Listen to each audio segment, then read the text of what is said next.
es un gas. Era un gas que me estaba molestando. Usted está teniendo gases. Me mandaron unos medicamentos, me mandaron unas cosas que no recuerdo. ¿Los gases se mueven por el cuerpo? Los gases se mueven en el intestino solamente. Ajá. Los gases se mueven en el estómago. Tú sientes que el estómago se viene de eructo. El intestino grueso es donde se forman los gases. Puede haber también movimiento. Tú sientes algo que se llama borborismo. Sientes que o la famosa pelea de perro. Es un término muy usado hace 20 años atrás. No es que se le tiene como una pelea de perro, porque tiene muchos ruidos. Quiere decir que los gases están en movimiento, pero localmente. Un gas no se desplaza a otra parte, a otro sistema orgánico, sino que se puede acumular tanto gas en un sitio. Por ejemplo, cuando se acumula del lado izquierdo, ya, lo que uno llama médicamente el ángulo esplénico. O sea, porque aquí queda un órgano, aquí queda, de este lado queda el hígado y de este lado queda el vaso. Entonces ese vaso, cuando esa zona, el intestino, es muy alto y se acumula mucho gas ahí, puede doler esta zona. Y por ende puede haber un dolor reflejo en el corazón o en el hombro, dolor reflejo. ¿De acuerdo? No es porque el gas llega allá arriba, sino que inflama tanto los nervios de la zona que por continuidad puede doler allá arriba. Pero eso hay que tenerlo en cuenta.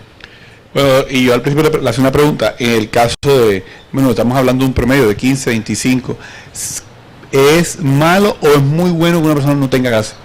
Gente que definitivamente dice, no, pero yo nunca. No, sí, claro. Todo el mundo tiene gas. Todo el mundo. Ya, ¿y que yo no hago? ¿Cómo que yo no hago? Espera que se duerma para que vea. Sí. Claro. Una cámara de actividad paranormal.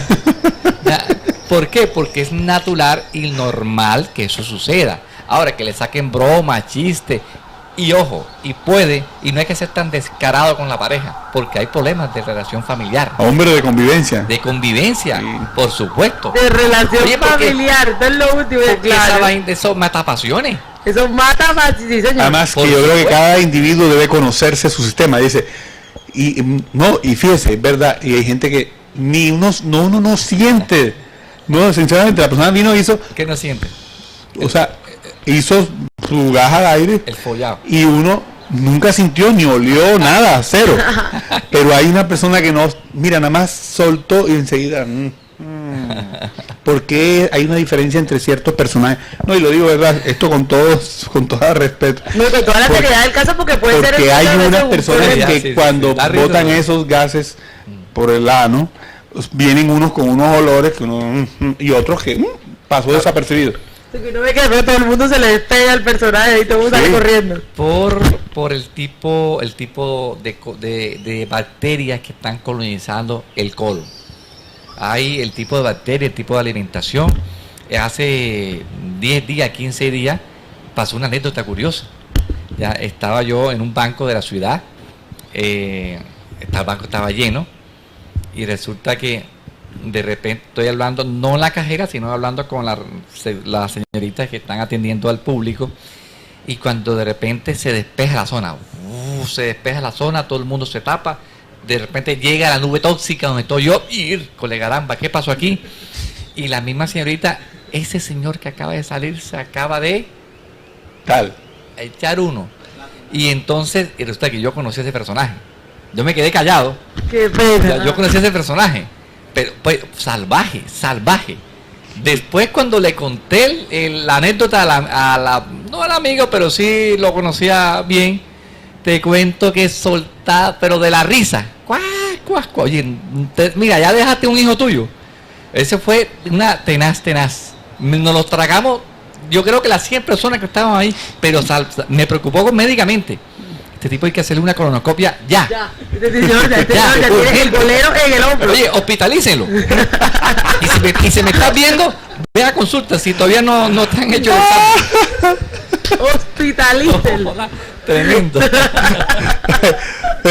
Pero en este caso, doctor, de estas personas que tienen estos dolores tan fétidos, ¿puede convertirse en un problema futuro? Claro que sí. Cuando los gases olorosos son pasajeros. Todo el mundo tiene periodos que son momentáneos por el tipo de alimentación. Por ejemplo, las carnes, las proteínas, en especial las carnes de proteína animal, estas carnes de res, por ejemplo, no te dan frecuencia, no te dan aumento de gas, pero te dan olor, ¿de acuerdo? Mientras que las harinas te dan frecuencia, mas no te dan olor. Mira la diferencia, ¿de acuerdo? Okay. O sea, las harinas procesadas, el pan, la pasta, te dan frecuencia. Ya no vas a hacer 15, sino vas a hacer 30 veces al día, pero no te impregnan el olor. Mientras que las carnes, por ejemplo, no te aumenta la frecuencia, pero te da bastante olor. Las situaciones alcohólicas, por ejemplo, la persona que se hacen una borrachera, al día siguiente aténganse a las consecuencias. Sí, lo había oído. Los alimentos ricos en sulfitos que tengan mucho y que sean sulfurosos, como el ajo, el col de Bruselas, como estas especies, pueden presentar también gases olorosos. Vamos a saludar a Lili a esta hora de la mañana. Lili, buenos días. Buenos días. ¿Cómo amaneces? Lili, ¿cómo amaneces? Bien. ¿Te duele algo? ¿Te sientes bien? Tengo la muñeca doblada. Ay, Lili tiene la muñeca doblada. doblada. Pobrecita Lili. Lili, ¿tienes alguna pregunta para el doctor Pertús? Sí. Las personas mayores no pueden, o sea, si no pueden tomar medicamentos y tienen gases, ¿qué pueden hacer con manzanilla? Exacto, las personas mayores pueden tener más situaciones de gases que las personas mucho más jóvenes, porque lo que pasa es que los mayores van perdiendo capacidad enzimática a nivel del intestino, del colon. Entonces son propensas a que las personas mayores producen más gas. Estas personas mayores deben evitarse los lácteos, ¿de acuerdo? Nada de lácteos en ellos, y pueden tomar o medicamentos que le ayuden a la digestión, que tengan enzimas digestivas, o un té de manzanilla. Me parece muy bien el té de manzanilla porque ayuda a recoger los gases. Ese es un punto importante. Y en términos generales, saben que el ejercicio es importante para disminuir los gases. ¿Por qué? Porque la molécula, el gas, que es una burbuja, en la medida en que tú mueves el intestino haciendo ejercicio, este gas se fracciona y es más factible que sea expulsado. ¿De acuerdo? Que sea expulsado, y otro que sea asimilado. Porque los gases intestinales se asimilan también, se absorben en el sistema sanguíneo. Entonces, si yo lo fracciono, lo asimilo y otra parte lo elimino. ¿Ya? Entonces, hacer ejercicio es fundamental para manejar esto. Cuéntame, Lili. Las personas que sufren del colon, no es bueno que le den gases, ¿cierto? Las personas que sufren del colon, no es bueno que le den gases.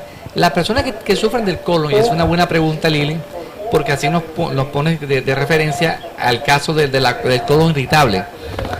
La persona que sufre del colon irritable tiene un colon sensible, doloroso, y cuando come alimentos que producen gas, normalmente el colon se distiende.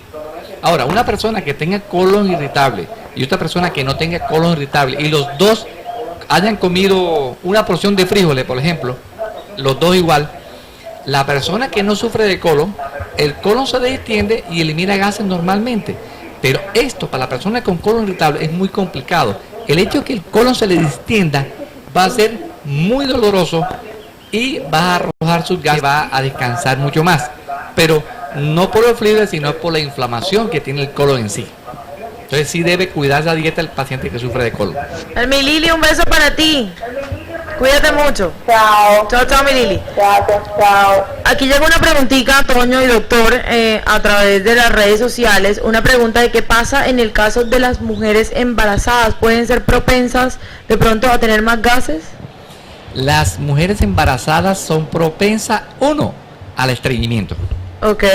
¿Por qué? Porque el útero va creciendo con su bebé en su interior, y el útero produce un efecto de masa, es pesado y va entonces, se va acostando, digamos de esa manera, sobre el colon. Y si en la manera en que se acuestan sobre el colon, entonces va disminuyendo la capacidad del colon de evacuar. Entonces, la mujer embarazada es propensa a producir estreñimiento y dependiendo, si está comiendo muchas harinas, va a tener más gas. Eso es claro. Entre más harina comamos, más gas vamos a tener. Doctor, escuchamos siempre, bueno, en algunos casos escuchamos a las personas, comí y esto me cayó mal, tengo un dolor de estómago, pero una cosa así que le dan a uno, ay, que se tuerce la gente del dolor. Y eso es ¿y qué puede hacer uno para? Cuando uno inmediatamente después de comer hay un dolor, ese es netamente estómago.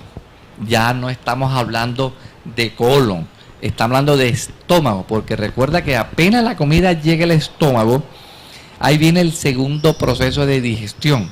El primer proceso de digestión se da ¿dónde? En la boca. Cuando los alimentos son triturados por los dientes, son ensalivados con esta saliva que tiene mucho que es alcalina, que ya empezó la digestión ahí. Cuando llega al estómago, se supone que ya está triturado. Entonces, puedo tener dolor de estómago cuando uno come muy rápido, cuando los alimentos no son bien triturados, cuando la comida es muy pesada y el estómago no está preparado para recibir esos alimentos, cuando hay un tipo de gastritis, hay úlceras, entonces el hecho de que se distienda el estómago puede producir dolor. Otro punto importante, el estómago tiene 7 capas de músculos. Esos músculos, uno están en horizontal, vertical, oblicuos. Todos esta musculatura del estómago se debe mover muy sincronizadamente.